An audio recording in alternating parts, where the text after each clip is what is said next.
Here with reaction, former White House Chief of Staff Reince Priebus, Texas Congressman Ronny Jackson. Welcome, both of you. Congressman, I'll begin with you tonight.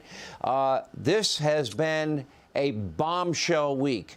When I say, quoting John Dean, a cancer is surrounding, a malignant one around the presidency of Joe Biden, am I wrong? Am I overstating that fact? You're not overstating that at all, Sean. And the evidence is just building exponentially. If you look at all the stuff that's out there right now, it is absolutely unbelievable how much stuff is out there. The picture has been fully painted. We know what's going on here. And I find encouraging that we have aggressive members in these committees that are looking into this, and aggressive chairman on oversight and judiciary and ways and means. They're looking into a variety of issues. All paths lead back to Joe Biden via Hunter Biden, every single one of them, and the Biden family and all the payoffs they've got. This is getting out of control. I'm telling you right now that it's going to get tougher and tougher to get information initially, but the dam is going to break, because I think that there are going to be a lot of FBI agents and other people in DOJ and that are going to be implicated, that are going to be drawn into this. They've so aggressively covered up for the Biden family and their criminal activities that they're going to be also criminally liable for some of the stuff that's going on here. So they're going to have their own incentive now to cover this stuff up. But what I will tell you is that documents are going to continue to leak out. Whistleblowers are going to continue to come forward. And I promise you, I'll just put this out as a member of Congress, that if you're part of the problem, if you're within one of these organizations and you know what's going on, come forward, tell us what's happening, because we will get to the truth. We will find out eventually. And it's better for us to find out via these whistleblowers and some of the people within organization telling us than for us to have to find them, because it's, the cover up is always worse than the crime. And that's what we're going to see here. All the crimes are pretty horrendous here.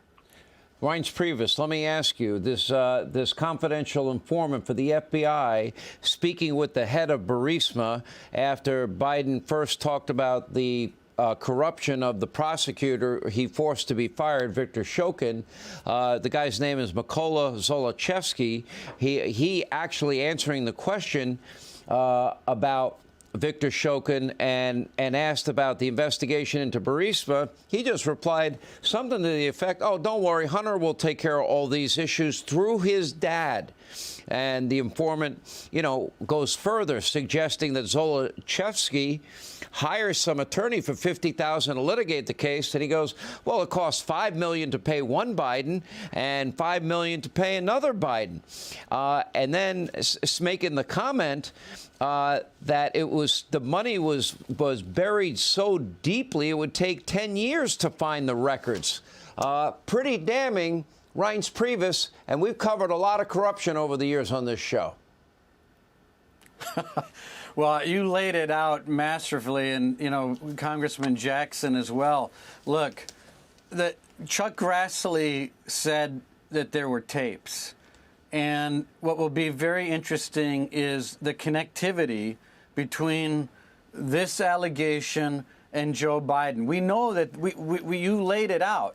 But if there is indeed tapes and conversations with Joe Biden's name on it, that's the kind of connectivity that gets to the ballot box. That's the connection that equals the corruption in the minds of those independent voters that are out there in Wisconsin, Pennsylvania, and Michigan that can make a big difference. Joe Biden had a terrible week this week. He couldn't get his message straight on Bidenomics, whatever that is.